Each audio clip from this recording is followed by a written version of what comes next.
I want you to imagine, just for a second, stepping into a hospital room well, where the medical charts have effectively run out of answers.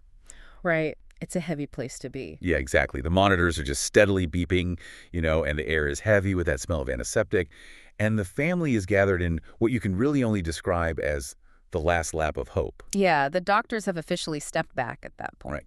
So what kind of physical, mental, and frankly, entirely invisible energetic state do you have to be in to just walk into that room and genuinely believe you can catalyze a reversal? I mean, it requires a state of being that most of us literally can't even fathom. You aren't just walking into a room, you know? No, you're really not. You are walking into a concentrated field of grief, of fear, and of total physiological collapse. To introduce a frequency of healing into that kind of space, it requires an internal architecture that is completely, absolutely bulletproof. And we are speaking directly to you, the listener, today, because the whole mission of this deep dive is to explore exactly how someone builds that bulletproof internal architecture. Exactly. Today, we're examining a deeply personal account of healing and fasting. But, we're not looking at it through the lens of weight loss or like mainstream diet culture. No, this is way beyond that. We're looking at the physiological mechanics of fasting as a vital tool for energetic survival. And our singular source for this is a detailed account from Osman.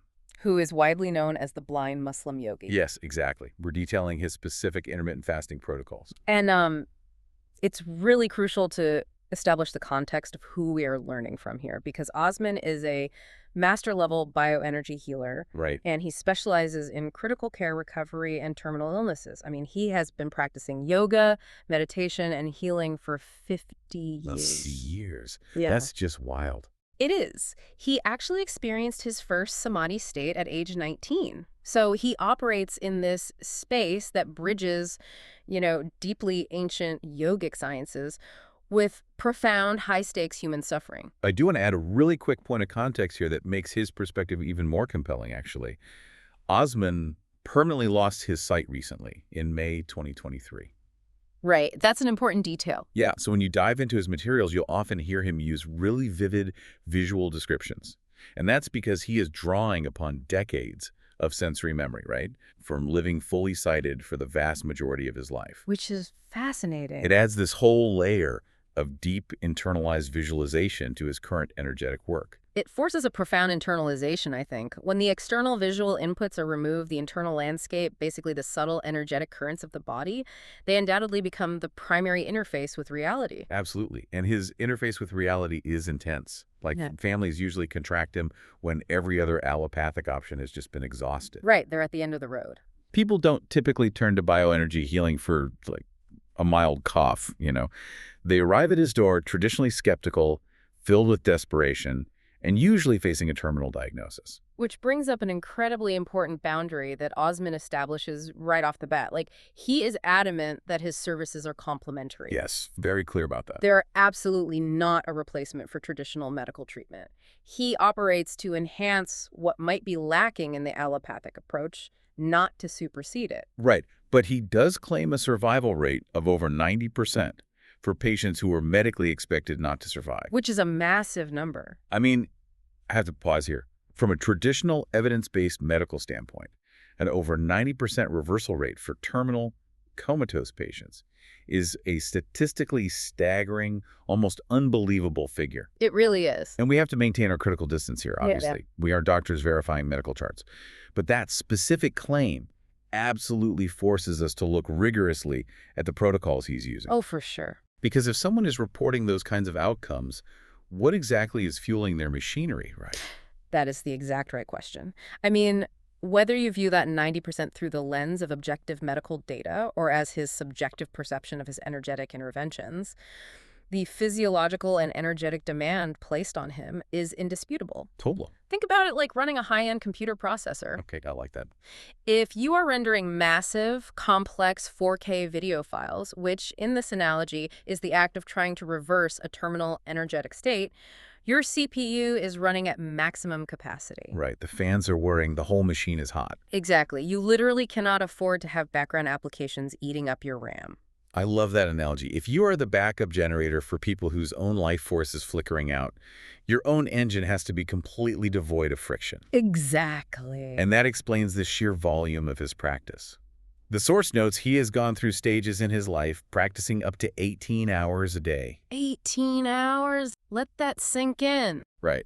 And even now, with 50 years of experience, he maintains an 8 to 10 hour daily practice just to, as he puts it, sharpen the sword. It is an extreme level of dedication. Yeah. And, before he arrived at his current highly refined daily rhythm, he had to use a much more aggressive physiological sledgehammer to clear out the friction in his own system. He had to save his own life, basically. Exactly. He had to save his own life before he could continue saving others. Which brings us to his initial physical transformation. The source details how Osman utilized a rigorous Islamic tradition of fasting, specifically dry fasting twice a week, from sunrise to sunset. Right. And during this time, he was facing severe compounding health conditions. We're talking diabetes, high blood pressure, and chronic cholesterol. Yeah, the classic triad of metabolic syndrome. In modern allopathic medicine, that combination is frequently treated as a chronic progressive sentence. Yeah, it's just managed indefinitely with a cascading list of pharmaceuticals. But wait, I need to push back on the mechanism here. I understand the concept of fasting to lower blood sugar, but a dry fast. Yeah, it sounds intense. No food and absolutely no liquid from sunrise to sunset. Yeah. Physiologically, doesn't a body dealing with high cholesterol and diabetes desperately need water to flush out the liver and the kidneys? I would think so, yeah. Like, how does depriving a sick body of hydration actually facilitate healing? It sounds incredibly counterintuitive, if not dangerous. It absolutely sounds counterintuitive until you look at the deep cellular mechanisms at play here, specifically something called endogenous water production. Okay, break that down. So when you deprive the body of external water, the biological imperative for survival kicks into overdrive. The body still needs water for basic metabolic functions, right? Right. So where does it get it? It is forced to break down its own tissues, specifically fat cells. Oh, wow. Yeah. Fat tissue is essentially stored energy. But the process of oxidizing fat releases hydrogen, which then binds with oxygen to create H2O. Wait, really? Yes. You literally manufacture your own pure metabolic water from your own fat stores. That is fascinating. So the deprivation of water actually accelerates the breakdown of the exact lipid tissues that are contributing to the metabolic dysfunction. Precisely. It's a survival mechanism. Furthermore, dry fasting exponentially accelerates a process called autophagy. Autophagy. I've heard Andrew Huberman talk about this on the Huberman Lab. Yes, Huberman covers this extensively. It comes from the Greek words meaning self-eating. Without the constant influx of external nutrients or hydration, the cells undergo an aggressive internal cleanup. Like a cellular Marie Kondo. Exactly. They seek out damaged proteins, senescent cells, which are essentially zombie cells that cause inflammation, and they cannibalize them for raw materials. That's incredible. The stress of the dry fast acts as a profound hormetic stressor. It's a short-term, acute stress that triggers a massive systemic anti-inflammatory and regenerative response. So by committing to this brutal discipline twice a week, he forced his body to essentially digest its own disease state. That's a great way to put it. He notes that within a short space of time, this strict adherence completely reversed his diabetes and high blood pressure, and he was able to get off his medications entirely. He fundamentally reset his metabolic baseline. And, there is a philosophical angle here that we really cannot ignore. We see this concept echoed across various traditions. Like why? Well, you find it deeply discussed in Swami Yogananda's autobiography of Yogi, or in the works of Swami Sivananda from the Divine Life Society. Oh, right, the classic yogic texts. Yeah. The idea is that the physical body is a vehicle, and true healing requires asserting the will over biological impulses. Healing isn't just taking a pill. It is an act of enforcing a higher order upon biological chaos. That makes me wonder about the psychological preparation, actually. If you can't even navigate your own physical cravings for a glass of water on a hot afternoon, Oh, right. how on earth could you marshal the energetic focus required to sit with a grieving family and pull a patient back from the brink? Conquering his own biological chaos seems like it was the mandatory prerequisite for his work. It was the crucible, without a doubt. But dry fasting twice a week is a monumental physiological intervention. It is a sledgehammer approach to acute illness. Right, you can't just do that forever without a plan. Exactly. Once the acute crisis, the diabetes, the hypertension was resolved, he needed a sustainable daily practice to maintain that pristine baseline and actively cultivate his subtle energy. Which moves us out of the realm of extreme deprivation and into the nuance of his daily rhythm. And this is where he adopts what is broadly known today as intermittent fasting. Specifically, the 16-8 protocol. Right. We are talking about fasting for 16 hours and restricting all caloric intake to an 8-hour window, which for him is generally between 11 a.m. and 7 p.m. Now, anyone who follows health trends, whether you're listening to Stephen Bartlett on Diary of a CEO talking to health experts, or Lewis Howes on the School of Greatness, everyone knows the basic definition of 16-8. Right. It's everywhere now. But what makes Osman's approach critical is his strict definition of what constitutes fasting. This is where so many people completely miss the mark. Yes. The nuance of hydration. It's huge. The prevalent modern advice is often, oh, as long as it's 0 calories, you're fine. Which is so wrong. People chug diet sodas, heavily artificially sweetened energy drinks, or, flavored waters during their fasting window. But Osman explicitly bans this. He strictly avoids all non-nutritive artificial sweeteners, labeling them as processed and fundamentally unhealthy. And from an endocrinological perspective, he is absolutely right. We have to look at the cephalic phase insulin response. Okay, let's unpack this, break that down for us. What is actually happening in the brain? So, the human body is an anticipatory machine. When you drink the diet soda, your tongue registers a profoundly sweet taste. Right. The brain immediately receives that signal and says, okay, sugar is incoming, we need to prepare. It's getting ready for the payload. Exactly. It sends a signal to the pancreas to release insulin, which is the hormone responsible for shuttling glucose out of the blood and into the cells. But there is no actual glucose incoming because it's a 0-calorie sweetener. It's fake sugar. Exactly. So now you have elevated insulin circulating in the blood with no sugar to process. What happens? That insulin sweeps up whatever residual blood sugar you do have, causing your blood sugar levels to crash. Oh, wow. This triggers intense hunger, lethargy, and crucially, it completely halts the fat-burning and cellular repair processes of the fast. By consuming artificial sweeteners, you are tricking your metabolic machinery into turning on, thereby entirely defeating the purpose of the fast. You've introduced physiological friction back into the system. Precisely. So to go back to our earlier analogy, it's like running that heavy video editing software on your computer while telling yourself you're letting the machine rest just because you turn the monitor off. That is a perfect way to look at it. The internal CPU is still grinding. That makes so much sense. So to maintain a true deep fasted state, Osman relies exclusively on clean hydration. Which is what? He utilizes green tea, chamomile, rosehip, and rooibos tea, which is native to his region.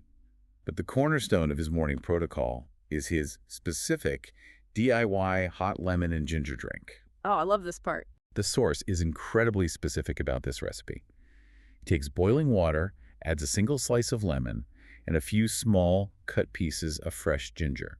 He lets it simmer for 2 to 3 minutes. This sounds so simple. But the key pro tip he offers is that he doesn't throw it out after 1 cup. He continually adds fresh hot water to that same cup throughout the morning to extract every last bit of the leftover vitamin C and phytonutrients. Let's analyze the biochemistry of that specific drink for a second. Let's do it. Ginger contains bioactive compounds like gingerol, which are potent anti-inflammatories and antioxidants. It stimulates gastric motility, meaning it keeps the digestive tract moving gently, without requiring heavy enzymatic breakdown. Okay, so it wakes the system up without taxing. Right. And the lemon provides a microdose of vitamin C and flavonoids.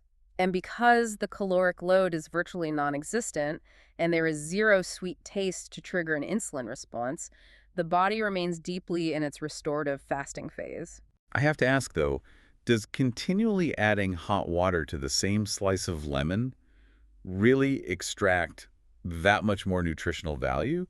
Or is this more of a behavioral trick? What do you mean? Like a way to keep the stomach physically full with warm liquid so you don't feel hungry? It's highly synergistic, actually. From a purely chemical standpoint, yes, steeping ginger and lemon rind over several hours will continue to pull out trace minerals and essential oils. Okay.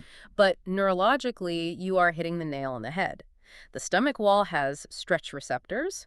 When you fill it with warm fluid, those receptors send satiation signals to the brain via the vagus nerve. The vagus nerve, right. We hear about that all the time on shows like the Mel Robbins podcast when they talk about anxiety in the nervous system. Exactly. The warmth itself acts as a gentle parasympathetic stimulant, so he is simultaneously maintaining a zero insulin environment while neurologically telling his body, you are full, you are warm, you are safe. And what's brilliant is how accessible this is. Osman points out a very grounded reality. Most people are already accidentally fasting. You oversleep, you're rushing to commute, the kids are screaming, and you skip breakfast out of sheer panic.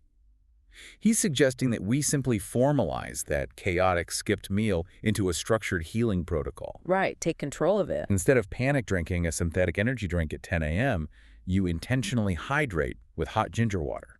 It shifts the mindset from deprivation to cultivation. You are no longer starving until lunch. You are actively constructing a 16-hour protective moat around your cells. I love that imagery, a protective moat. But as deeply beneficial as this is for cellular health, Osman's core motivation for this daily discipline has almost nothing to do with standard biological metrics. Right. This is where we cross the bridge from standard physiology into bioenergetics. Which is really his domain. The text explicitly focuses on how this 16-8 protocol dramatically supercharged his subtle life force energy. He states that it allowed him to accelerate his progress in energy healing to levels he couldn't have reached otherwise. To understand the mechanics of this, we have to look closely at the specific physical practice he references. It's a seated forward bend in yoga, known as Paschimottanasana. Okay, for those who might not practice yoga, imagine sitting on the floor with your legs extended straight out in front of you and folding your entire upper body forward to bring your head down toward your knees. Right, a very deep stretch. Osman describes that when he performs this specific posture, he feels a massive, palpable rush of positive energy traveling from the lower end of his spine all the way up into his head region. And he notes that if he skips this practice for just a few days, the energetic buildup and the subsequent rush when he finally resumes it are intensely physical. It's not just a feeling, it's a force. It is not a metaphor for him, no. It is a discernible electrical current. I find myself struggling with the exact scientific mechanism here, I'll be honest. When we talk about subtle energy shooting up the spine, it can sound really esoteric to a lot of people. Sure, it can. Like, how does keeping the stomach empty for 16 hours physically facilitate a rush of energy up the spinal column during a forward fold? What is the biological reality underneath this yogic experience? It requires us to look at the massive energetic cost of digestion. Okay. Digestion is arguably one of the most resource-intensive processes the human body performs. We mentioned the thermic effect of food earlier. When you eat a heavy meal, a massive volume of blood is redirected away from the brain and the extremities and pooled into the splenic bed, which are the blood vessels supplying the gastrointestinal tract. Basically a food coma. Exactly. Your nervous system shifts heavily to manage the complex cascade of enzymes, acids, and muscular contractions required to break down food. So your biological RAM is entirely monopolized by the gut. Exactly. Now, consider the anatomy of Paschimottanasana. When you fold forward deeply, you are intensely compressing the abdominal organs. Right. If your stomach and intestines are full of food and actively digesting, that compression is uncomfortable, restrictive, and energetically stagnant. The blood is trapped there, working. Ah, I see. But if you are 16 hours into a fast... If the digestive tract is entirely empty, that physical compression does something profoundly different. It acts as a deep mechanical massage for the vagus nerve in the enteric nervous system, which is often called the second brain, located in the gut. Wow. Without the burden of digesting food, the nervous system is free to discharge. The rush he describes from the base of the spine to the head maps perfectly onto the pathway of the vagus nerve and the central nervous system. That is so cool. By removing the biological friction of continuous eating, he allows his nervous system to become an unimpeded superhighway for electrical and neurological signaling. That makes total sense. We see parallels to this in discussions of Kundalini energy by figures like Gopi Krishna. Yes, exactly. Or in the deep physiological explorations of meditation on podcasts like Buddha at the Gas Pump with Rick Archer. They constantly talk about how spiritual or subtle energy requires an exquisitely tuned nervous system to safely conduct the current. Yes, and that current is what Osman relies on. He utilizes principles he likens to quantum entanglement, the idea that energetic resonance can affect a subject non-locally. Which is mind-bending in itself. It is. But regardless of how one interprets the physics of that, the baseline requirement is a massive concentrated output of focused intention. You cannot generate that output if your biology is bogged down digesting a bagel. Which brings a crushing weight to his daily choices, really. He notes that emergencies happen completely without warning. He could get a call at 2 a.m. or 2 p.m. He always has to be ready. Right. I want you, the listener, to really internalize that. Imagine knowing that your literal neurological capacity to help save a human life tomorrow morning depends entirely on what you do or do not put in your mouth tonight. It's a huge burden. Would you still eat that late-night processed snack? It fundamentally redefines the concept of a diet. It elevates food choices from a matter of vanity or long-term disease prevention into an acute, daily, ethical imperative. His physical purity is the literal instrument of his profession. But the reality of that purity creates a fascinating tension, which leads us to the most stubborn hurdle Osman faces in his work. And surprisingly, it isn't the terminal diseases themselves. No, it's the human psychology attached to those diseases. Exactly. Osman describes his single biggest, most monumental frustration, which is the absolute inability of his patients to change their diets. It's tragic, really. We are talking about people on their literal deathbeds, people who have called in a master healer as a final resort, and yet they are fundamentally unable to remove toxic, processed, or addictive substances from their daily consumption. It is the ultimate paradox of the human condition, and it's something every oncologist, cardiologist, and healer grapples with. Why do we cling to the poison that is killing us even when the consequences are immediate and dire? I really want your take on this. If a doctor tells me, stop eating refined sugar or you will die in a month, why is it so incredibly hard to just stop? Because we are fighting evolutionary biology weaponized by modern food engineering. Okay, unpack that. When a person receives a terminal diagnosis, their stress hormones, cortisol, adrenaline, they skyrocket. They are living in a state of perpetual physiological terror. Naturally. To counter that terror, the brain desperately seeks dopamine, the neurotransmitter associated with reward and soothing. Modern processed foods are meticulously engineered to deliver massive, unnatural spikes of dopamine. So they are chemically designed to be self-soothing mechanisms. Precisely. They act as emotional anesthetics. To ask a terrified, dying patient to give up their primary source of neurological comfort requires a level of willpower that most human beings simply do not possess, especially when their willpower is already depleted by fighting a disease. That makes so much sense when you frame it like that. You hear people talk about food addiction on shows like Joe Rogan, where they get into the nitty-gritty of how these food companies literally engineer crunch and sweetness to hijack the brain. Exactly. The deck is stacked against them. And this is where Osmond's approach shows profound empathy. He doesn't shame them for this failure. No, he understands it. He explicitly states, I'm sure you are normal as well and you want to consume your food. He understands the limitation. So rather than demanding strict, monk-like purity, he introduces a brilliant harm reduction strategy, the 80-20 rule. It's so practical. He asks them to simply try to reduce the actively harmful foods down to 20% of their intake. He meets them in the reality of their weakness. And this is exactly where the 16-8 intermittent fasting protocol becomes the ultimate behavioral guardrail. Right. Osman explains that if you simply lack the willpower to completely control what you eat, you can drastically reduce the damage by strictly controlling when you eat. It is a structural solution to a psychological problem. Think about it. If you are only allowing yourself to consume food within an 8-hour window, you are physically compressing the amount of time available to make bad decisions. You literally just run out of hours to snack. Exactly. You can only eat so much junk food between 11 a.m. and 7 p.m. By enforcing the 16-hour fast, you are naturally eliminating the late-night mindless snacking, the morning sugar-loaded coffees, the constant grazing that keeps the body inflamed. You are utilizing the strict boundary of time to enforce a discipline that your willpower alone cannot sustain. Intermittent fasting in this context is not just a biological reset. It is a psychological containment protocol. A containment protocol, I like that. It guarantees that for 2/3 of your day, your cells are in repair mode, your insulin is flat, and your subtle energy pathways have the opportunity to clear regardless of the imperfections in your diet during the eating window. It is the ultimate life hack for longevity in a modern, toxic food environment.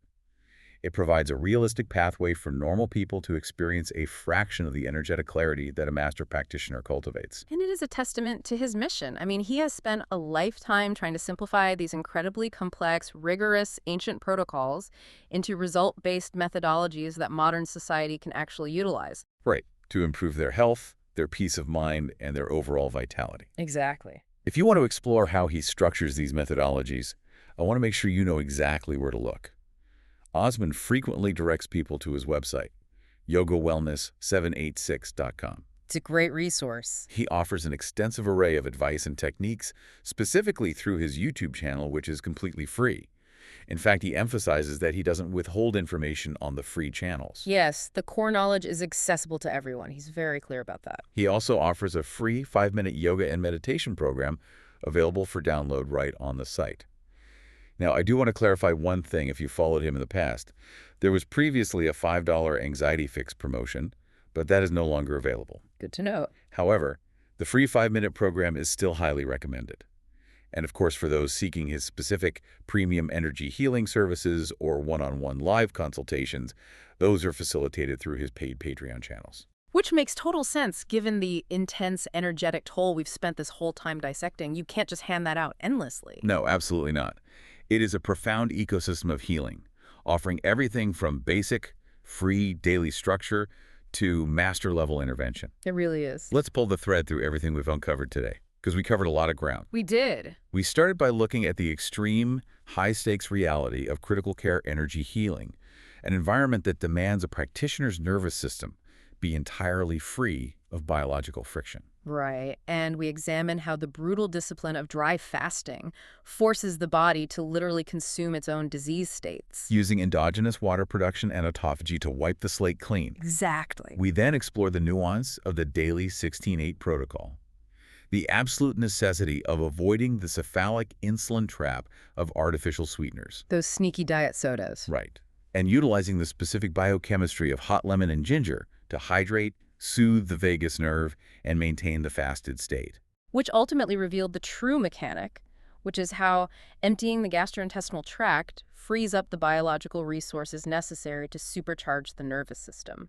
Allowing for the massive conduction of subtle life force energy during practices like Paschimottanasana. Exactly. And finally, we brought it back down to earth, acknowledging that while we may fight the profound psychological addiction to modern food, we can use the strict boundaries of time, the 16-hour fast, as a structural guardrail to protect our health and age with grace. It's a beautifully complete circle, really, connecting the most esoteric, energetic practices to the most pragmatic realities of daily human life. I want to challenge you, the listener, as you go into the rest of your week. Yeah. Pay attention to your baseline state. Yeah. Notice how you feel. When you hit that afternoon wall, when the brain fog rolls in, or when you feel emotionally reactive, ask yourself, how much of my internal CPU is currently bogged down just trying to process the continuous stream of food I'm putting into it? That's a great question to ask. What might happen if you simply formalize the breakfast you are already rushing past into a conscious, clean fast?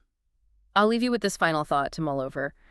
In our modern wellness culture, we are so obsessed with accumulation. Oh, totally. We are always trying to figure out what we need to add to our lives to feel better. More supplements, more routines. Exactly. We buy more pills, we add more complex habits, we chase new exogenous compounds.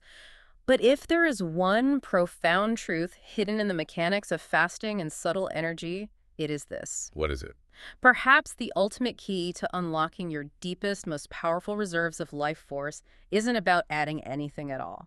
Perhaps true healing begins only when we finally master the profound power of empty space. That is perfectly said. Thank you so much for joining us on this deep dive. Keep exploring, keep questioning, and we will catch you next time.